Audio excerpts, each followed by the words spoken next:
나는 과연 믿음의 사람인가라는 제목으로 말씀을 나누고자 합니다. 하나님은 나의 의인은 믿음으로 말미암아 살리라고 말씀하셨습니다. 그러면 믿음의 사람의 특성은 무엇일까요? 이 세상에 사는 사람들도 그 나라와 지역에 따라 민족적, 문화적 특성이 있습니다. 믿음의 사람의 특성도 확실합니다. 첫째로 믿음의 사람은 하나님의 말씀으로 사는 사람인 것입니다.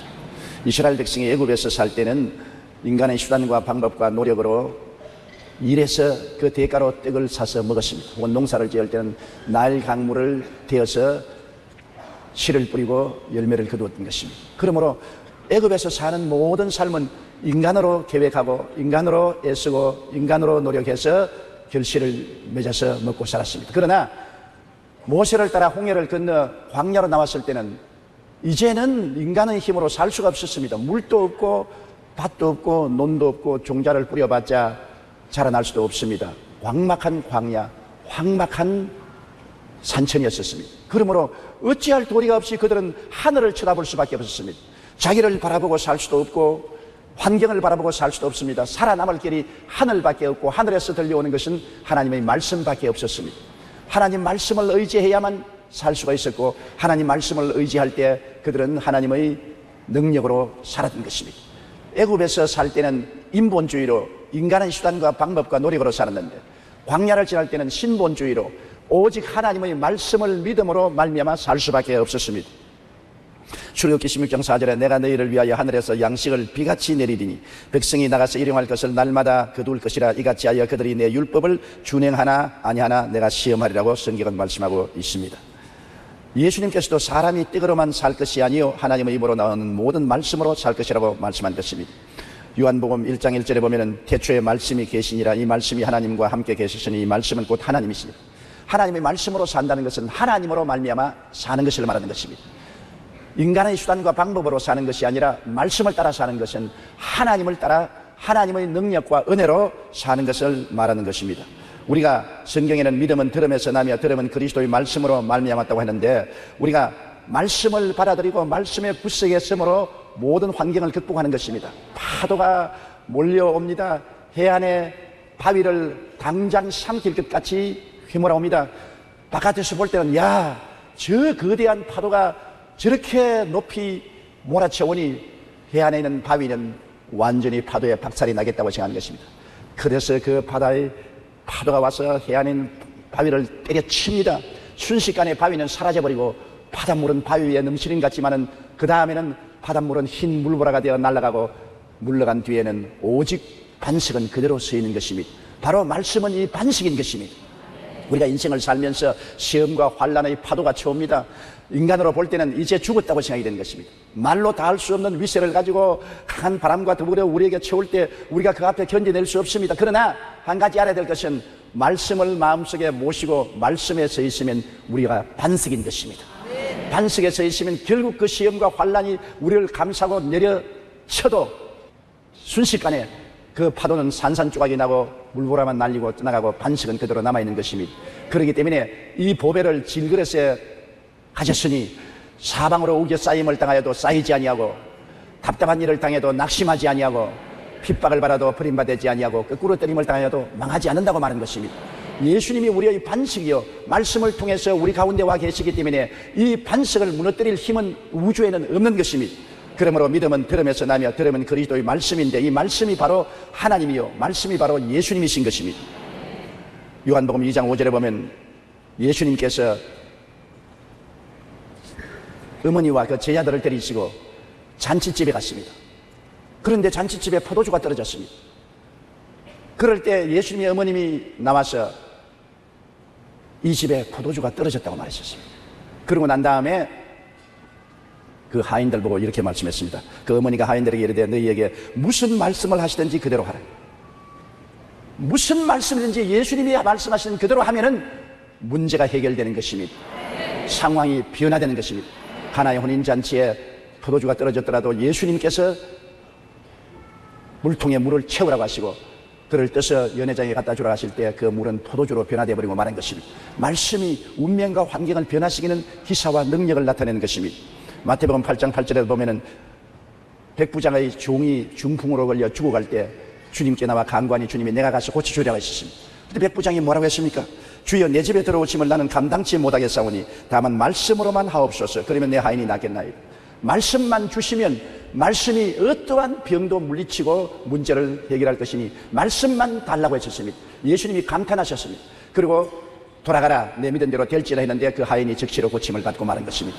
여러분, 우리 예수 믿는 사람은 떡으로 사는 사람들이 아니요 말씀으로 사는 사람들인 것입니다. 이제는 우리 자신을 바라보고 살지 않고 우리의 환경을 바라보고 살지 않고 하늘을 쳐다보고 하나님 보좌에서 넘쳐나오는 말씀을 가지고 우리가 사는 것입니다.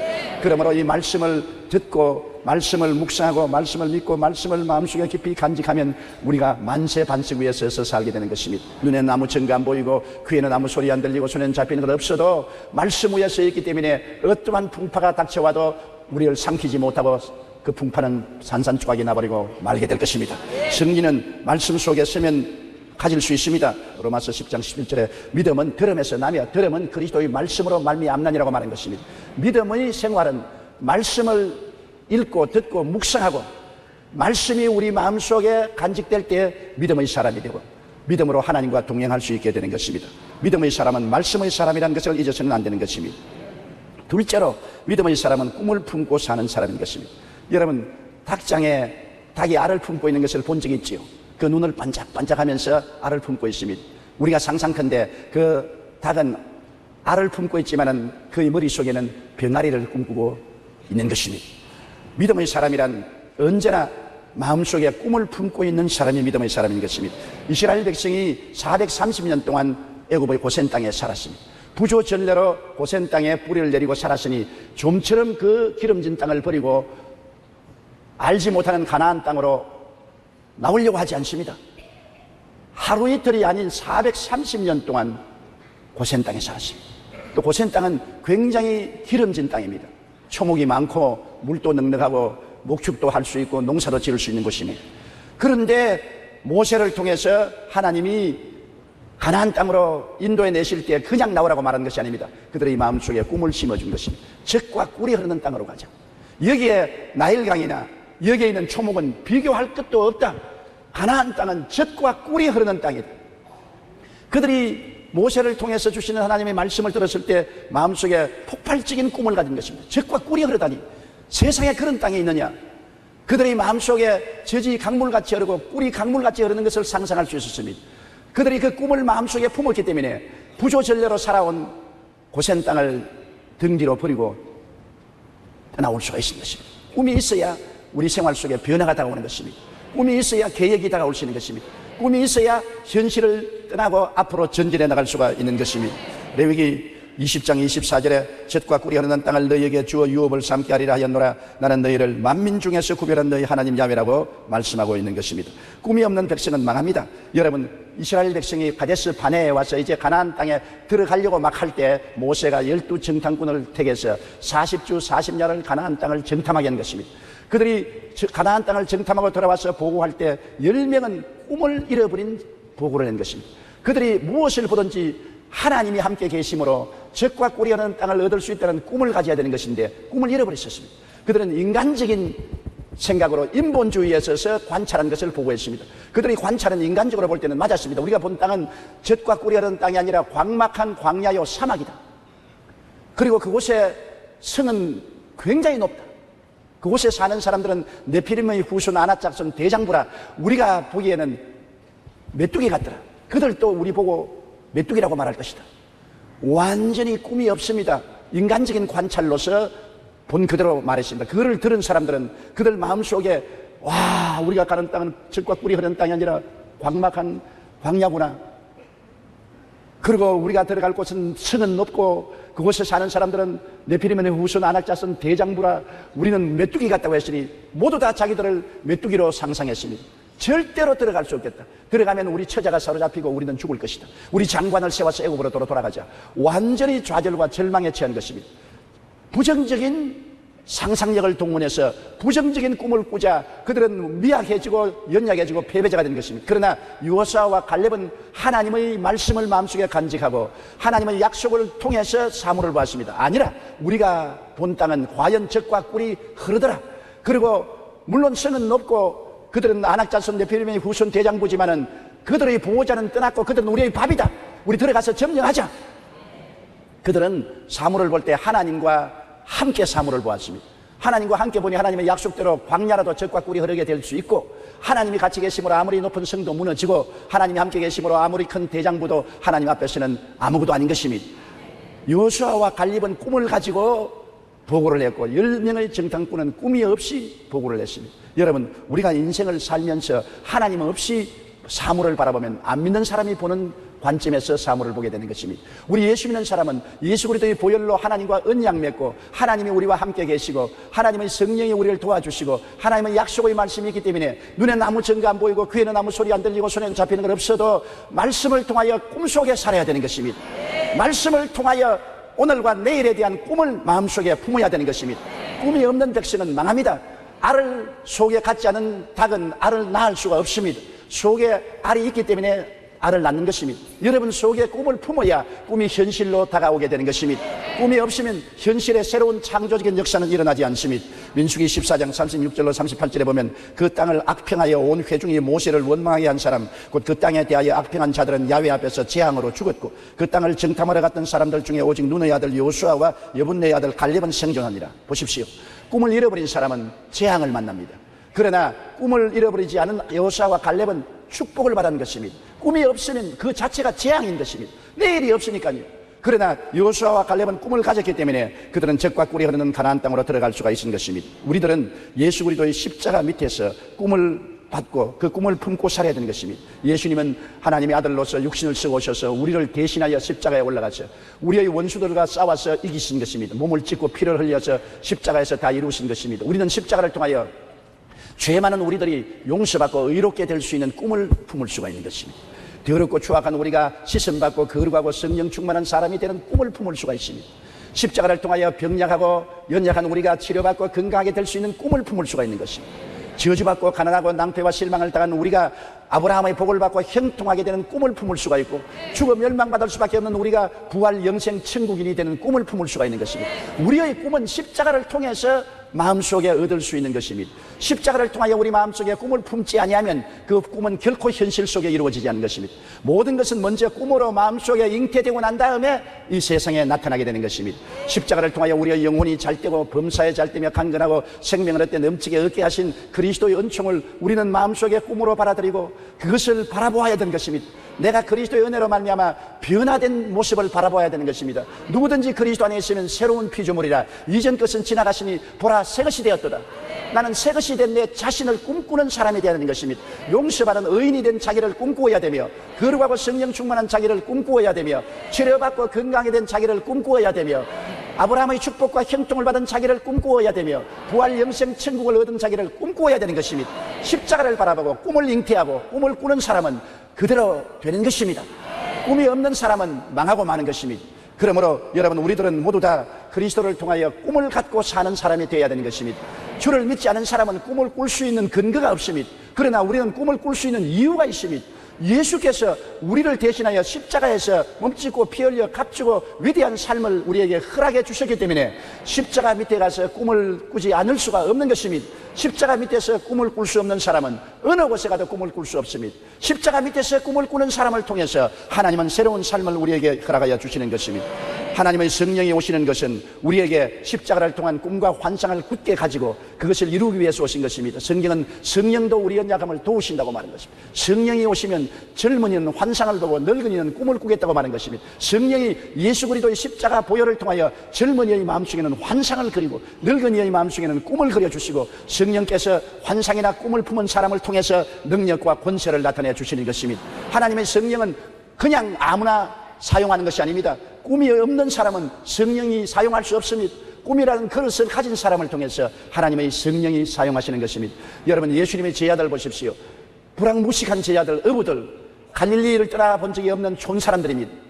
그런 사람들에게 주님께서 3년 반 동안 가르치고 위대한 꿈을 넣어주었던 것입니다. 너희는 온 천하에 다니며 만민에게 복음을 전가하라. 비행기도 없고 자동차도 없고 배도 없이 도보로 다닐 때 그들에게 천하에 나가서 그리스도의 복음을 전파라. 얼마나 놀라운 꿈을 주셨습니까? 그리고 성령이 오시면 성령의 능력을 주어서 이것을 이룰 수가 있다고 말하는 것입니다. 성령이 오시자 그들의 마음속에 주님이 주신 꿈이 폭발했습니다. 그들은 그들의 현실과 삶을 초월한 위대한 하나님의 꿈을 받아들였습니다. 하나님의 꿈을 그들 마음속에 품자 꿈이 그들을 이끌어 나갔습니다. 평범한 어부와 촌뜨기가 아닙니다. 위대한 하나님의 역군으로 사용하셔서 그들을 통하여 300년 만에 로마 제국이 기독교화되고 마는 것입니다. 세계가 변화되고 마는 것입니다. 꿈을 품으면 꿈이 여러분을 품어주신 것입니다. 꿈을 품으면 꿈이 여러분을 만들어주시고 인도해 주시는 것입니다. 그렇기 때문에 꿈이 있으면 내일이 있고 꿈이 없으면 내일이 없는 사람이 되고 마는 것입니다. 성령께서 오늘 또 꿈이 있는 사람을 찾고 계십니다. 유명한 슈바이처 박사는 꿈의 힘은 무한하다. 한 방울의 물은 무력하게 보이나 그것이 바위 틈새에 들어가서 얼면 바위도 터지고 만나는 것입니다. 보십시오. 한 방울의 물 그 자체는 무력하지 않습니까? 그러나 큰 바위 틈사기로 물이 들어가서 추운 겨울날 물이 얼어서 부풀어지면 바위가 갈라지는 것입니다. 꿈은 바로 그와 같다고 슈바이처 박사는 말했습니다. 톨스토이는 꿈은 길잡이다. 그것이 없으면 확실한 방향이 없어진다. 방향이 없어지면 행위도 없고 생활도 없다고 말한 것입니다. 꿈이 미래를 만들고 인생의 방향을 결정하는 것이라고 말한 것입니다. 그러므로 꿈이 없는 백성은 망하는 것은 사실입니다. 셋째로 믿음의 사람의 특성은 모험적인 사람인 것입니다. 믿음의 사람은 인간으로서 상상할 수 없는 담대한 일을 할 수가 있는 것입니다. 저는 항상 저희 삶을 볼 때 일생을 살아가면서 번지 점프를 한 그런 기분입니다. 여러분 번지 점프 한 거 보았죠? 높은 데 올라가서 뒤에 줄을 달아매고서 뛰어내리는 거예요. 거의 밑바닥에 닿을 때까지는 그냥 자유 낙하를 합니다.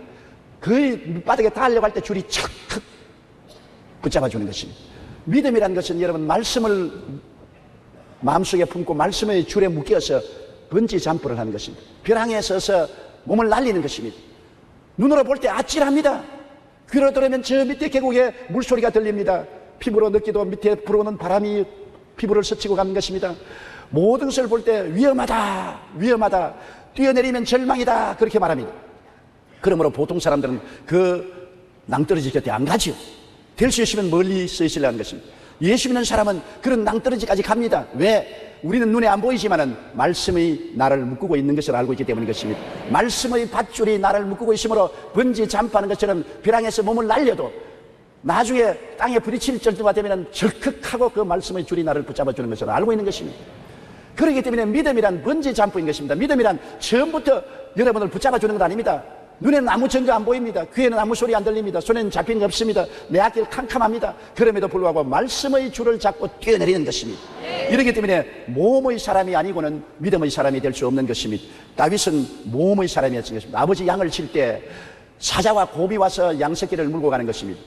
여러분 어떻게 17살쯤 되는 초립동이 사자나 곰에 대항해서 싸울 수가 있는 것입니까? 그가 하나님이 같이 하고 계신다는 믿음이 없으면 결코 사자나 곰에게 덤벼들 수가 없습니다. 아주 위험하기 짝이 없는 무모한 일인 것입니다. 그러나 다윗이 모험을 할 수 있는 것은 하나님이 나와 같이 계신다는 믿음을 가지고 있었기 때문에 내가 사자와 곰과 싸울 때 하나님이 나를 붙들어 주신다는 것을 믿고 나가서 싸워서 이겼던 것입니다. 사무엘상 17장 34절로 35절에 주의 종이 아버지의 양을 지킬 때 사자나 곰이 와서 양떼에서 새끼를 물어가면 내가 따라가서 그것을 치고 그 입에서 새끼를 건져내었고 그것이 일어나 나를 해하고자 하면 내가 그 수염을 잡고 그것을 쳐 죽였나이다 라고 말했습니다. 그가 나중에 이스라엘의 적군인 골리앗을 대항해서 싸울 때도 엄청난 모험입니다. 사울 왕이 두려워서 뒤로 물러가고 백전백승을 했던 용사들도 다 벌벌 떨고 뒤로 물러가는 것입니다. 그런 백전노장을 제껴놓고 초립동 다윗이 골리앗을 대항해서 나간다는 것은 엄청난 모험입니다. 자기 스스로 봐서는 키를 재어봐도 어림도 없고 몸무게를 재어봐도 어림도 없고 전투 경험을 재어봐도 어림도 없습니다. 상대가 되지 않습니다. 그럼에도 불구하고 다윗이 벼랑에서 몸을 날릴 수 있는 것은 하나님이 같이 계신다는 믿음을 가지기 때문에 모험을 한 것입니다. 사울은 믿어도 모험을 안 했습니다. 이스라엘의 용사들도 하나님을 믿긴 믿었어도 모험을 하지 않았습니다. 그러므로 믿음의 역사가 일어나지 않았습니다. 사울은 모험을 하고 하나님을 의지하고 골리앗에 나가서 대항을 한 것입니다. 사무엘상 17장 36절에 주의 종이 사자와 곰도 쳐선즉 살아계시는 하나님의 군대를 모욕한 이 할례받지 않은 블레셋 사람이니까 그가 그 짐승의 하나같이 되리라고 말했습니다. 사무엘상 17장 45절에 너는 칼과 창과 단창으로 내게 나아오거니와 나는 만군의 야훼의 이름 곧 내가 모욕하는 이스라엘 군대의 하나님의 이름으로 내게 나아가노라. 다윗은 하나님을 못 보았습니다. 하나님의 손을 못 보았어요. 하나님이 계신지 안 계신지 알 수가 없습니다. 눈에 안 보였어요. 하나님 음성 귀로 못 들었어요. 몸으로 못 느꼈어요. 그러나 믿음으로 하나님이 같이 계신 것을 알았습니다. 왜냐하면 하나님과 언약을 맺었기 때문에. 할례를 받은 것은 하나님이 같이 계시다는 언약으로 할례를 준 것입니다. 오늘 우리는 할례보다 더 위대한 언약을 받았습니다. 예수 그리스도의 십자가의 보혈로 언약 맺은 사람이 오늘 예수 믿는 사람인 것입니다. 예수님의 보혈을 의지하는 사람은 하나님이 같이 계시는 사람인 것입니다. 다윗이 할례 베푼 하나님과 언약을 믿고 나갔다면 우리 예수 믿는 사람들이 보혈의 언약을 맺은 사람이 어떻게 담대하게 모험을 하고 나가지 아니할 수 있겠습니까? 모험이 없으면 아무 역사도 일어나지 않습니다. 베드로가 밤새도록 물고기를 잡아도 한 마리 잡지 못하고 새벽녘에 와서 배에 그물을 싣고 있는데 예수님이 배를 빌려달라고 하셔서 배를 좀 빌려드렸습니다. 배에서 말씀을 전하고 난 다음 해가 중천에 떠오를 때 깊은 데로 가서 그물을 던져 고기를 잡으라고 하셨습니다. 원래 갈릴리 호수는 물이 맑기 때문에 밤에 물고기가 해변으로 나오고 해가 뜨면 전부 물 한가운데 들어가서 물 밑바닥으로 내려가기 때문에 그물을 쳐도 내려가지 않습니다. 못 잡습니다. 의의 없는 말입니다. 베드로가 의가 없어 예수님을 쳐다보았습니다. 그러나 예수님의 형령한 눈빛과 그 권위에 눌려서 그런 말이기를 밤이 맞도록 그물을 던졌으나 잡은 것이 없을 때 말씀에 의지해서 그물을 내리리다. 모험입니다. 다시 예수님을 모시고 바다 한가운데로 배를 쬐어가니 모든 어부들이 다 보고 비웃었습니다. 저 정신없는 사람 봐라. 여태까지 해변가에서 고기를 못 잡은 사람이 이제 대낮에 물고기를 잡아가는 것은 상식에 어긋난 일이 아닌가. 저런 엉터리 같은 일이 어디 있는가.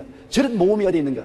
그러나 하나님 말씀을 믿고 모험을 하니까 그물이 찢어지도록 고기가 많이 잡혔으니 자기 배에도 채우고 동료의 배를 불러서 가득히 채운 것입니다. 누가복음 5장 4절로 6절이 바로 그 말씀을 우리에게 말하고 있습니다. 깊은 데로 가서 그물을 내려 고기를 잡으라. 시몬이 대답하여 이르되 선생님 우리들이 밤이 새도록 수고하였을 때 잡은 것이 없지만은 말씀에 의지하여 내가 그물을 내리리이다 하고 그렇게 하니 고기를 잡은 것이 심히 많아 그물이 찢어졌다고 말한 것입니다. 베드로가 왜 수제자가 된 것입니까? 왜 사도 중에 사도가 된 것입니까? 베드로는 믿음으로 모험을 했던 사람인 것입니다. 다른 제자들은 모험을 안 했습니다. 베드로는 믿음으로 눈에 나무 전가 안 보이고 귀에는 아무 소리 안 들리고 소용 잡기 없어도 죽기 아니면 살기로 모험을 잘한 사람이었습니다. 밤에 그들이 밤바다를 건너가는데 예수님은 그 배에 타지 않았습니다. 그런데 큰 풍랑이 다가와서 노를 젓는데 고생을 하고 있었습니다. 그런데 바다 위에 예수님이 그 시뿌연 빛을 발하시면서 걸어왔습니다. 모든 배 사람들은 풍랑이는 바다 위에 유령이 나타나면 배가 침몰한다는 징크스가 있습니다. 유령이 나타났다고 고함을 치고 절망에 처했습니다. 그때 베드로가 말했습니다. 주님께서 난이 두려워 말라고 하시니까 주시면 나도 주님께로 오게 하여 주시옵소서. 바람이 불고 파도가 치고 배가 일렁거리는데 누가 감히 그 배에서 나가서 예수님께로 걸어가겠습니까? 이거 보통 모험이 아닙니다. 저보고 그러면 저는 못 가겠어요. 그게 대낮도 아니고 캄캄한 밤이고 앞이 안 보입니다.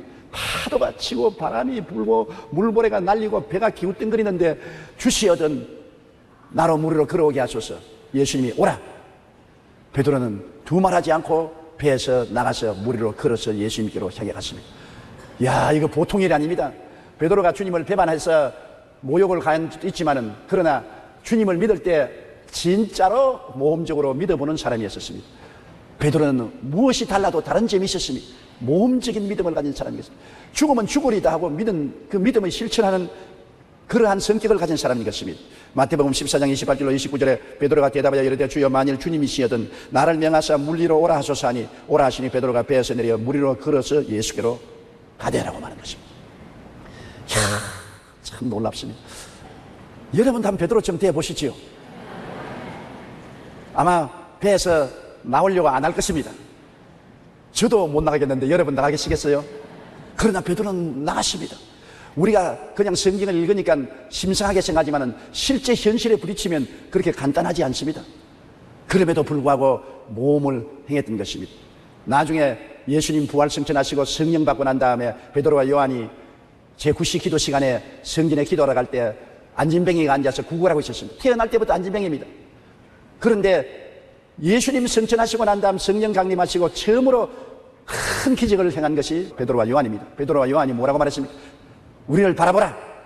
뭘 줄 줄 알고 손을 내밀고 바라보니까 금과 은은 내게 없거니와 내게 있는 것으로 내게 주니 나사렛 예수 이름으로 일어나라. 손을 잡고 이렇게 버린 것입니다.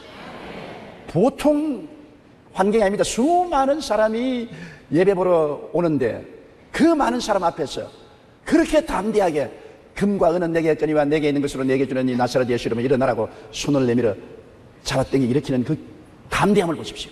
믿음의 사람은 모험의 사람인 것입니다. 담대해야 되는 것입니다. 너희가 담대함을 버리지 말라, 이것이 큰 상을 얻는다고 말한 것입니다. 그 담대함은 정말로 주의 말씀에 의지하지 않고는 그런 담대함을 얻을 수가 없는 것입니다. 넷째로 믿음의 사람은 말이 다릅니다. 믿음이란 환경이나 감각이나 느낌을 믿는 것이 아니라 하나님을 믿는 믿음인 것입니다. 마가복음 11장 22절로 23절에 예수께서 그들에게 대답하여 이르시되 하나님을 믿으라. 내가 진실로 너희에게 이르노니 누구든지 산들을 들리어 바다에 던지라 하며 그 말하는 것이 이룰 줄 믿고 마음에 의심하지 아니하면 그대로 되리라. 말을 하라는 것입니다. 하나님을 믿고 이 산들에 명하여 저 바다에 던져라 말하면, 그리고 의심하지 아니하면 그대로 된다. 말한다는 것이 얼마나 무섭습니까? 산을 보고 바다로 던지라는 것은 무모하기 짝이 없는 일인 것입니다. 그러나 믿음의 사람은 믿음의 말을 사용하는 사람인 것입니다. 감각적인 말이 아닙니다. 이성적인 말이 아닌 것입니다. 인간적인 체험의 말이 아니라 성경에 기록된 말씀을 말하는 것입니다. 상상을 초월한 말인 것입니다. 하나님을 믿고 말하는 것입니다. 내 마음대로 말하는 것이 아니라 하나님의 말씀을 믿고 하나님의 능력을 의지해서 말을 하는 것입니다. 초환경, 초감각, 초느낌, 즉 없는 것을 있는 것 같이 말해야 되는 것입니다.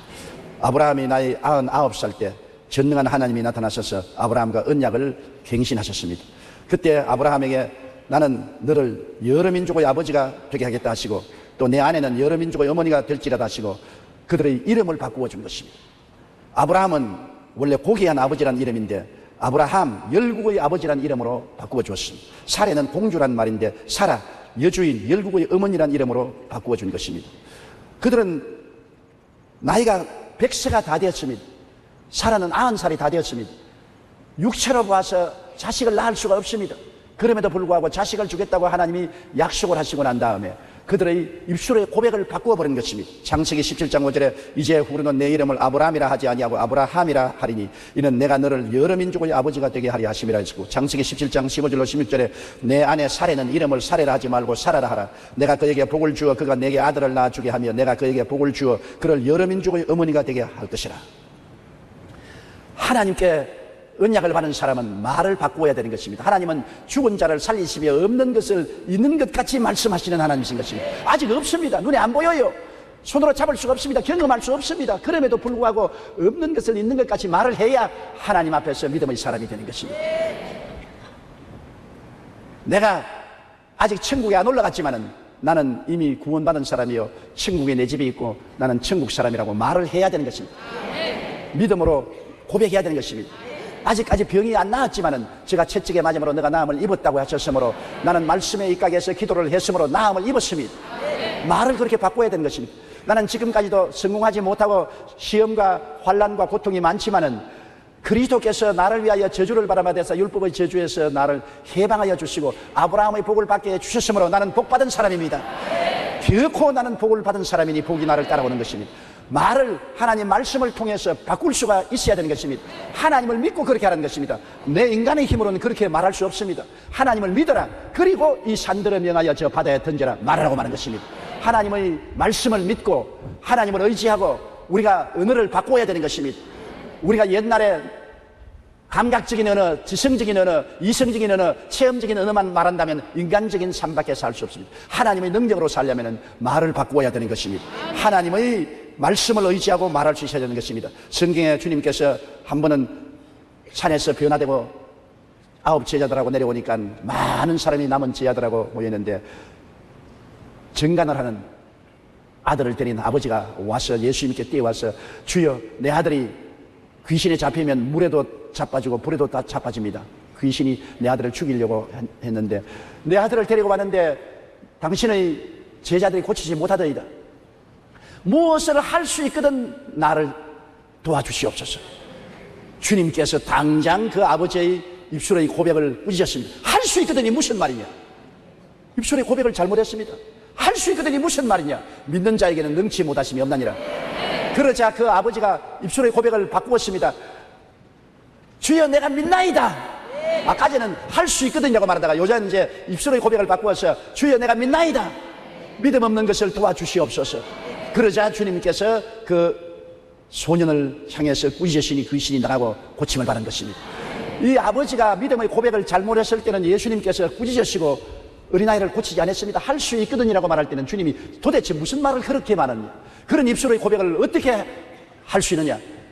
꾸짖으니까 당장 이 아버지가 회개하고 믿습니다. 이제 할 수 있거든이 아닙니다. 믿습니다. 그러니까 주님께서 고쳐주신 것입니다. 정말 신앙의 고백에 주님이 감탄하는 것은 서르보니게 여인입니다. 서르보니게 여인이 딸이 귀신 들렸다고 고쳐달라고 예수님께 나와 간청할 때 예수님이 자녀에게 줄 떡을 취해서 개에게는 안 준다. 이방 개인 너에게 치료를 줄 수가 없다고 말했습니다. 그때 서르보니게 여인이 말했습니다. 옳소이다 주님, 개입니다. 그러나 개들도 밥상에서 떨어지는, 자녀들이 먹는 밥상에서 떨어지는 부스러기는 받아 먹습니다. 그 신앙 고백을 하니까 주님 뭐라고 말씀하셨습니까? 오 여자여, 내 믿음이 크도다. 내 딸에게서 귀신이 나갔느니라. 조금 전까지 주님께서 자녀에게 줄 떡을 취하여 개에게는 안 준다고 했는데, 이 서르보니게 여인의 신앙 고백이 얼마나 위대합니까? 예, 옳습니다. 그러나 개들도 자녀의 밥상 밑에 떨어지는 부스러기는 받아 먹으니 저에게 부스러기 하나만 주십시오. 그 말에 주님이 감탄하신 것입니다. 우리가 말을 잘해야 주님을 감동시킬 수가 있는 것입니다. 주님이 세상에 어떻게 그런 말을 하고 내게 은혜를 받으려고 하느냐, 이렇게 꾸짖으면 어떻게 하겠습니까?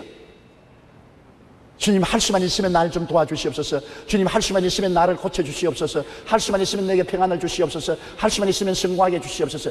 이 사람아, 할 수 있다는 말이 무슨 말이냐? 말 도로 고쳐서 오너라. 말 배워서 오너라. 곰곰이 생각하고 회의하고 난 다음 주여 믿습니다. 아까는 믿음 없는 말을 한 것을 용서하여 주시옵소서. 주님 할 수 있습니다. 믿습니다. 그러면 주님이 그래 내 믿은 대로 될지어다.